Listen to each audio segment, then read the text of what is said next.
Na ndiyo maana aya huwezi ukaitumia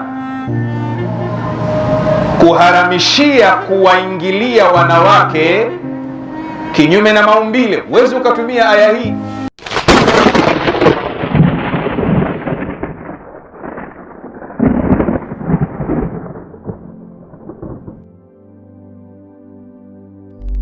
Wafuasi wa Muhammad sallallahu alaihi wasallam anaitwa Abdullah ibn Abbas. Huyu alikuwa anamuita mtume baba mdogo, yani walikuwa ni ndugu. Ni katika wanachuoni wakubwa sana wa Kiislamu, yani wale wanawazuoni wa Kiislamu ambao akizungumza kwamba kwenye hili makusudio ni hivi, Waislamu wote wanatakiwa wasikilize na watii na wafate. Huyu Abdullah ibn Abbas anasema hivi aliposoma hiyo aya kwamba anisaukum harthukum fatu harthukum annashitum, anasema kwamba makusudio ya mashiitum, makusudio mashiitum, anasema makusudio ya hapo ni la yahilu lirijalu an ya'tiya amratahu fi duburiha la yahillu. Huyu ni sio bwege, huyu sio jalala mzee. Huyu ni mfuasi wa Muhammad, sahaba. Nikisema sahaba, Waislamu wenye akili timamu wanaelewa naongea kitu gani. Ibn Abbas anasema hivi, la yahillu lirijal, haiwi halali kwa mwanaume yeyote awaye an ya'tiya amratahu fi duburiha, kumwingilia mke wake kinyume na maumbile, kumfila, haitakiwi. Hakuna ruhusa hiyo, hakuna uhalali wa mwanaume kumfila mke wake. Hasa ukifanya ufilaji kwenye uzinifu ndio balaa zaidi. Umeona sasa, huyu ni mfuasi tu. Mtume mwenyewe anasemaje kwenye hadithi ambayo kaipokea imamu mmoja anaitwa Abu Daudi katika Sunan? Abu Daudi na kitabu chake kinaitwa Sunan. Katika Sunan Abu Daudi amepokea hadithi moja ambayo Mtume SAW, Mtume Muhammad sasa mwenyewe aliyokuja kuleta Uislamu. Wewe jalala si mpumbavu tu mmoja, bwege tu mmoja. Wewe jalala na Uislamu gani? Wewe unaweza kuwa na Uislamu kuliko Muhammad sallallahu alaihi wasallam ambaye ndio kaleta huo Uislamu, ndio aliyekuwa anaongea na Jibril, anaongea na malaika Gabrieli hivi ninavyoongea mimi na wewe. Mungu mkubwa wewe. Wewe ni nguruwe. Na nimekasirika sana. Huwezi kuhalalisha ufilaji. Mungu hawezi kuwa katili kiasi hicho kuhalalisha kuwaingilia wanawake kinyume na maumbile. Mwanamke akae muda wote anajamba jamba tu kwa sababu gani? Acha upumbavu bana jalala. Unaharibu dini ya Mungu. Wewe dini imekushinda, fanya mambo yako, kula nguruwe, fila wanawake kivyako kiuovu wako, lakini usitake kuongopea watu dini imeruhusu mambo mapumbavu kama hayo. Haiwezekani. Sasa sikiliza. Kwenye Sunan ya Abu Daudi, sio Daudi yule wa Goliati, hapana. Huyu ni miongoni katika wanachuoni wa Kiislamu. Ana kitabu chake ambapo amepokea hadithi zake kinaitwa Sunan. Katika Sunan Sunan ya Abi Daudi anasema hivi, Mtume SAW anasema hivi, mal'unun. Nasoma kabisa kwa Kiarabu, mfarisayo hapa, Christian Clement Masigiti, the golden man. Wewe jalala ni mwehu kabisa wewe, shetani mkubwa, nguruwe kabisa. Anasema hivi Mtume Muhammad SAW katika hadithi ambayo ipo katika Sunan ya Abi Daudi, mal'unun man ata imra'atahu fi duburiha. Kwa hiyo kumbe Ibn Abbas yule sahaba yale maneno ya kuyatoa tu from nowhere. Muhammad sallallahu alaihi wasallam anasema hivi, kwa hakika amelaaniwa. Na mnafahamu wote Wayahudi, wa Kristo na nyie Waislamu, mnafahamu mwisho wa laana ni kwenye nini? Kwa anayeamini mambo ya uwepo wa Mungu na mambo ya moto na pepo. Walolaaniwa wote ni motoni. Shetani mwenyewe ndio wa kwanza kulaaniwa. Wewe jalala umelaaniwa. Ni shetani kabisa wewe. Mtu anakuona umefunga likiremba kama ananilii kama sufuria la biriani, umevaa lijoho kama kibanda cha M-Pesa, lakini wewe ni bwege tu mpumbavu mkubwa kabisa. Laana shetani mmoja wewe. yani jahil murakabu kabisa, pumbavu kabisa. Na ningekuwa niko Tanzania, wewe bwege wewe. Mal'unun man ata mraatahu fi duburiha, kwa hakika amelaaniwa mwanaume yeyote atakaye mwingilia mke wake kinyume na maumbile, kwenye njia yake ya haja kubwa. Mfilaji, mwanamke yeyote mwenye kumfila mke wake amelaaniwa na Mungu.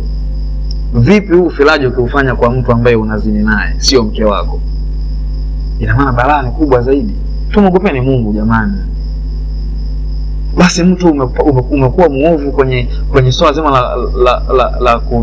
la kumwasi Mungu, basi kwenye kuzini tu basi zini, na kufila pia unafila mzee. Alafu kunatokea shetani kama huyu anakuambia hata kwa mke wako ni safi tu, wewe fila. Wewe jalala wewe. Huyu ni Muhammadin sallallahu alayhi wasallam, mtume wa Mungu. Nilikuwa nawaza sana, hivi kweli mimi nimesoma hivi vitu naelewa? Yaani mimi kuhusu Uislamu niambie kitu mzee, mimi naelewa hivi vitu. Ushanielewa jalala? Na mashosti zako wote ambao mnaleta mambo ya kibwege kwenye dini ya Mungu, acheni upumbavu, acheni ushetani. Mtapata matatizo katika dunia hii, mtakufa vibaya, na motoni mtakuwa mna balaa zaidi. Kwa sababu kwa mtu ambaye hajui anaona sishe kazungumza, kwa sababu kakuona umevaa kilemba, kakuona umevaa joho na unasoma maneno ya Kiarabu, yaani mtu anaona huyu ni Muislamu, ni shehe. Kumbe mfarisayo niko tu hapa na wazungu nasema hawa kenge hawa mashetani hawa. Huyo ni Muhammad, kwamba kwa hakika ni mal'unun man ata mratahu fi duburiha, mwenye kumwangalia mke wake kinyume na maumbile. Kalaaniwa yeyote mwenye kumfila mke wake. Sasa kwenye Uislamu kuna vitabu vinavyozingatiwa. Kuna tafsiri moja, kuna tafsiri nyingi, lakini kubwa ni mbili. Tafsiri ya Ibn Kathir.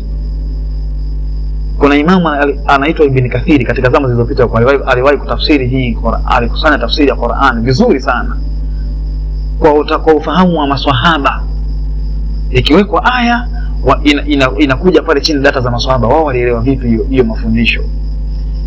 Katika tafsiri ya Ibn Kathir rahimahullahu ta'ala, hapa sasa tunaenda Kiislamu. Ukisema watu kama hawa lazima useme rahimahullahu ta'ala, yani Mungu awape rehema yao, awahurumie. Anasema katika ni mjeledi wa kwanza ukurasa 263, anasema hivi: ama kwenye ile aya ambayo Mungu anasema anisaukum harthukum fa'atu harthukum annashitum, wake zenu ni mashamba yenu, yaendeni mashamba yenu vile mpendavyo. Anasema kwenye kipengele cha kaifa shiitum, yani annashitum, yani kipengele hicho annashitum vile mpendavyo ni kaifa shiitum, namna gani ya kuendea. Anasema fi sifati itiani, hili linazingatiwa kwenye sehemu ambayo ni ya upandaji, sehemu ambayo, kwa sababu shambani si ni sehemu ya kupanda mzee. Sehemu ambayo ukipanda mbegu si lazima shambani, si sehemu ambayo ni ya upandaji. Mbegu yote inapanda shambani si lazima yote mzee. Kwa mwanaume na mwanamke wanapokuwa wanakutana, mpandaji ni nani? Si ni mwanaume. Shamba ni nani? Si ni mwanamke. Makusudio ya ukutanaji wao ni nini? Si ni mtoto.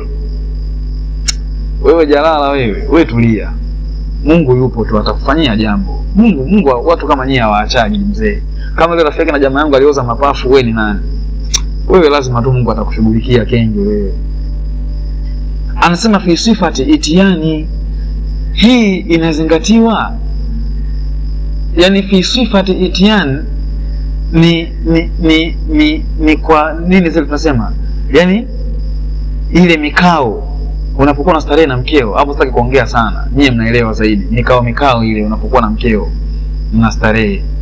Walakin fi maudhui nasli, ukusudio wa uendeaji hapo ni kwenye sehemu ambayo itatoa kizazi, sehemu ya upandaji wa mbegu na ikatoa matokeo, yani ikaota, kwa maana ya sehemu ya kizazi. wa huwa al-qubr.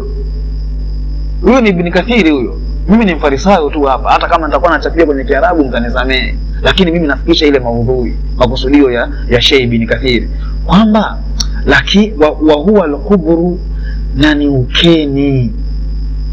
Ni ukeni jamani, acheni uswahili. Ni ukeni, ndipo anatakiwa mwanaume afanye mambo yake hapo.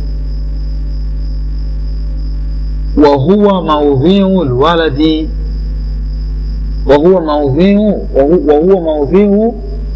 maudhi'u alwaladi, ni kwenye sehemu ambapo